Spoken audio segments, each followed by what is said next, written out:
नमस्कार दोस्तों, मेरा नाम डॉक्टर देवाशीष चंद्र है। मैं एक joint replacement as well as joint preservation surgeon हूँ। आज का जो ये टॉपिक है, ये डिटेल वीडियो एक मैं बना रहा हूँ नी रिप्लेसमेंट के पेशेंट्स के लिए। बहुत सारे नी रिप्लेसमेंट के पेशेंट्स को बहुत सारे सवाल होते हैं और बहुत सारे कंफ्यूजन्स होते हैं। उन कंफ्यूजन्स को दूर करने के लिए ये वीडियो मैं बना रहा हूँ। अगर आपका कोई सवाल हो तो इस वीडियो के नीचे जरूर पूछे। अगर नी रिप्लेसमेंट से रिलेटेड ये वीडियो आपको अच्छा लगता है तो इसे डू लाइक एंड शेयर और मेरे चैनल को जरूर सब्सक्राइब। नी रिप्लेसमेंट सर्जरी या नी रीसरफेसिंग सर्जरी होती क्या है? बहुत सारे पेशेंट इन्हीं चीजों को लेके बहुत सा कंफ्यूजन क्रिएट करके बैठ जाते हैं। नी रिप्लेसमेंट हो या नी रीसरफेसिंग सर्जरी हो या नी के कार्टिलेज को बदल देना हो, इस चीज को एक ही नाम से बुलाया जाता है, जिसे नी रिप्लेसमेंट सर्जरी कहते हैं। कार्टिलेज के जो सरफेस एरियाज होते हैं, मतलब चिकनाई, दो हड्डियों के बीच में जो चिकनाई होती है वो अगर घिस जाए, मतलब कि दो हड्डियों के बीच में कार्टिलेज का काम होता है शॉकर की तरह काम करे। अगर ये शॉकर घिस जाता है तो बोन बोन को टच करने लग जाती है और बोन बोन को टच करने से पेन होता है। अगर इस शॉकर को सिर्फ हम रिप्लेस कर दें विथ मेटल कैप्स, जैसे कि डेंटल कैप लगाते हैं, दांतों के कैप लगाते हैं, वैसे ही मेटल कैप्स, कार्टिलेज के कुछ मेटल के कैप्स होते हैं जिनको हम ऊपर लगा देते हैं, दोनों साइड में सीमेंट के साथ फिक्स कर देते हैं और बोन के बीच में एक प्लास्टिक की गद्दी बैठाते हैं। ये रीसरफेसिंग सर्जरी या नी रिप्लेसमेंट के नाम से जानी जाती है। रीसरफेसिंग मतलब कि सरफेस एरिया जो कार्टिलेज का है वो खराब हो गया है, उसको आपने बदल के मेटल के कैप से बदल दिया है। नाउ जैसे ही हम इसको बदलते हैं, उसी के साथ साथ हमारा चलना फिरना आराम से हो जाता है, क्योंकि आपने गद्दी नहीं थी, हड्डी हड्डी को टच कर रही थी और पेन क्रिएट कर रही थी। अब आपने उस पर कैप्स बैठा दिए और बीच में प्लास्टिक की गद्दी बैठा दी, जिससे शॉकर का काम दोबारा से स्टार्ट हो गया। इससे रिलेटेड बहुत सारे और भी सवाल पेशेंट्स को आते हैं। मैं आपको समझाना चाहता हूँ कि नी रिप्लेसमेंट कोई बहुत बड़ी या टेढ़ी सर्जरी नहीं है। इसमें सिर्फ 2-3 मिलीमीटर हड्डी के हटाए जाते हैं और हटा के हम मेटल कैप्स को बैठाते हैं। एज सिंपल एज दैट, कि जैसे डेंटल कैप बैठाए जाते हैं। ठीक है, इसमें बस घुटने को खोल के अंदर उसके अंदर बैठाने की जरूरत पड़ती है। अगली चीज जो मैं बताना चाहता हूँ, बहुत सारे पेशेंट्स का ये सवाल होता है कि सर रोबोटिक सर्जरीज का क्या रोल है नी रिप्लेसमेंट सर्जरी में आज के दिन तक। रोबोटिक सर्जरीज में हमारा जो सर्जरी का प्रिसीशन है वो काफी बढ़ जाता है, जिससे कि हम अलाइनमेंट जो है बहुत अच्छा कर लेते हैं। जैसे कि अगर मैं आपको एक एग्जांपल के लिए दूं, समझाने के लिए बताऊं कि दूर से देख के बताइए कार का टायर जो है वो सीधा है या थोड़ा सा भी तिरछा है। तो अगर मेजर डेविएशंस नहीं होंगे तो आप इस डेविएशन को बता पाना मुश्किल है। तो इसलिए कार के टायर की जब अलाइनमेंट करते हैं, कंप्यूटराइज्ड अलाइनमेंट करते हैं, जिसमें कि हम कंप्लीट सीधा करने के, ताकि टायर जो है घिस ना जाए, इसलिए कंप्लीट अलाइनमेंट कंप्यूटराइज चेक करते हैं। वैसे ही हमारी नेविगेशन या कंप्यूटर नेविगेशन या रोबोटिक सर्जरीज में क्या होता है कि यही अलाइनमेंट 100% जितना आपको चाहिए, आपके पैर के हिसाब से, आपके पूरे बॉडी के हिसाब से, उस अलाइनमेंट को करेक्ट कर दिया जाता है, जिससे इम्प्लांट की लॉन्गिटिविटी, मतलब कि इम्प्लांट अगर सीधा लगा हुआ है वर्सेस थोड़ा सा टेढ़ा लगा हुआ है, टेढ़ा लगा हुआ चीज जल्दी घिस जाएगा, सीधा लगा हुआ चीज लंबा चलेगा। तो ये सर्जरीज में, रोबोटिक सर्जरीज के साथ नेविगेशन ऐड करने से फायदा ये हुआ है कि अलाइनमेंट कंप्लीट करेक्ट हो जाता है। नाउ दूसरा सवाल पूछते हैं, क्या रोबोटिक सर्जरी में डॉक्टर खुद सर्जरी करता है या रोबोट पूरी सर्जरी खुद कर रहा होता है? देखिए, बहुत सारे डिफरेंट रोबोट्स हैं, डिपेंड करता है सर्जन कौन सा यूज करना चाहता है। अगर मुझसे पूछेंगे तो मेरे लिए वो रोबोट बहुत अच्छा है जो मेरे हाथ में पूरी तरह से कंट्रोल देता हो और मुझे सिर्फ असिस्ट करने में हेल्प करता हो, क्योंकि सर्जरी में सर्जन का होना बहुत जरूरी है।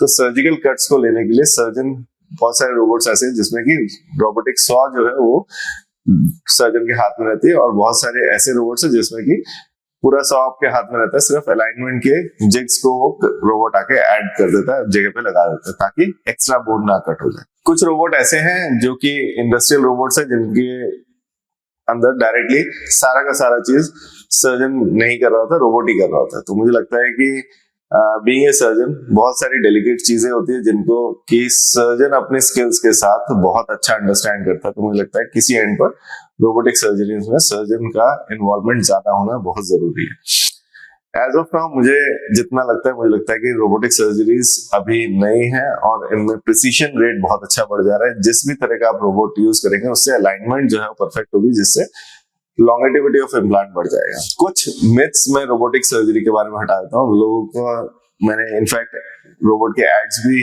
अखबार में देखे हैं जिसमें लिखा हुआ है स्कारलेस सर्जरी। नी रिप्लेसमेंट का स्कारलेस नहीं हो सकती है।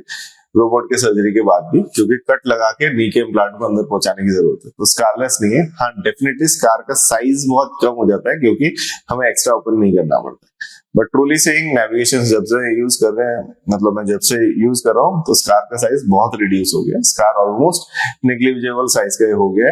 अगर मैं बोलूं पहले इतना बड़ा स्कार हुआ करता था, आज के दिन पे 3 से 4 इंच का स्कार ही सफिशिएंट होता है। इसके अलावा क्योंकि सॉफ्ट टिश्यू को बहुत ज्यादा छेड़ते नहीं है हम लोग, सॉफ्ट टिश्यूज को डिसेक्शन कम होता है, तो पेन, पोस्ट ऑपरेटिव पेन बहुत कम होता है पेशेंट्स को।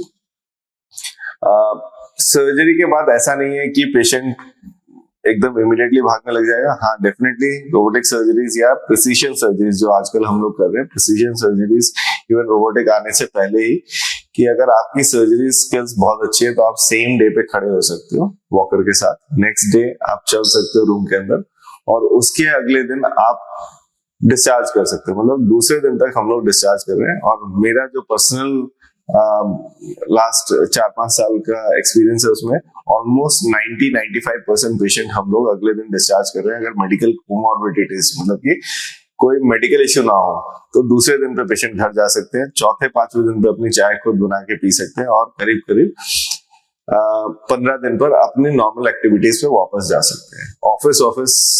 ऑफिस की एक्टिविटीज, घर से बाहर जाना, 2 से 3 हफ्ते के अंदर सारे एक्टिविटीज पॉसिबल है। ये रोबोटिक सर्जरीज के कारण हो रहा है? नहीं, ये इसलिए हो रहा है क्योंकि हम लोग पेशेंट्स को रिहैबिलिटेशन मतलब कि सर्जरी से पहले एक्सरसाइजेस करके और सर्जरी के बाद एक्सरसाइजेस ट्रेनिंग इतनी अच्छी कराते हैं कि पेशेंट्स जो है उसके बाद early back to normal activities जा सकते हैं। अब अगला सवाल आता है, नी रिप्लेसमेंट में फिजियोथेरेपी का क्या रोल है? दोस्तों, मैं आपको एक बहुत इंपॉर्टेंट सलाह ये देना चाहता हूँ कि किसी भी चीज से सर्जरी हो, कोई भी सर्जन हो, फिजियोथेरेपी का नी रिप्लेसमेंट मतलब एक्सरसाइजेस का नी रिप्लेसमेंट से बहुत बड़ा और लंबा रिश्ता है। कुछ लोगों का ऐसा मानना है कि मैं नी या हिप रिप्लेसमेंट कराने जा रहा हूं, तो मुझे सर्जरी की क्या, फिजियोथेरेपी की क्या जरूरत है? तो मैं आपको बताता हूं कि फिजियोथेरेपी बहुत इंपॉर्टेंट है। आपको एक्सरसाइजेस प्रीहैब, मतलब आज के दिन में प्रीहैब का मतलब है कि प्री सर्जरी रिहैबिलिटेशन, मतलब कि आपने सर्जरी के बाद क्या करना है उसको पहले ही जान लीजिए। अगर आप उसको जान लेंगे तो आपको पोस्ट सर्जरी रिहैबिलिटेशन में इजी होगा। बहुत सारे पेशेंट्स सालों लेते हैं डिसीजन मेकिंग में कि मुझे सर्जरी करानी है कि नहीं करानी। मुझे लगता है ये राइट टाइम है जिसमें आप वेट कर रहे हैं, सोच रहे हैं कि मैं सर्जरी कराऊं कि नहीं कराऊं। उसमें एक्सरसाइज करके अपनी बॉडी को रेडी कर लीजिए, अपनी मसल्स को स्ट्रांग कर लीजिए, अपनी मसल्स की एक्टिविटी को इतना अच्छा कर लीजिए कि सर्जरी के अगले दिन आप बिना सपोर्ट के चल सके। हाँ, बिना सपोर्ट के। अगर रिहैबिलिटेशन प्रॉपर हुआ हो पेशेंट का, तो जिनकी सर्जरी होती है, आज सोचिए मैंने सर्जरी करी है, शाम को पेशेंट को इवन बिना वॉकर के भी बहुत सारे पेशेंट्स को हम लोग स्टैंड करा देते हैं। उसके अगले दिन हम लोग करने के लिए देते हैं वॉकर, स्टिक या बिना स्टिक के, डिपेंड करता है कितनी एक्सरसाइजेस की है। अगले दिन पेशेंट ने घर जाना होता है, अपने सारी एक्टिविटीज खुद कर रहा होता है। मैं आपको ये बताता हूँ कि प्रीहैब किया हुआ पेशेंट, जैसे हमारे डिपार्टमेंट में जितने भी पेशेंट्स हैं, ऑलमोस्ट हम लोग ट्राई करते हैं 80-90% पेशेंट्स को फोर्स करें एक्सरसाइज बिफोर सर्जरी सीखने के लिए।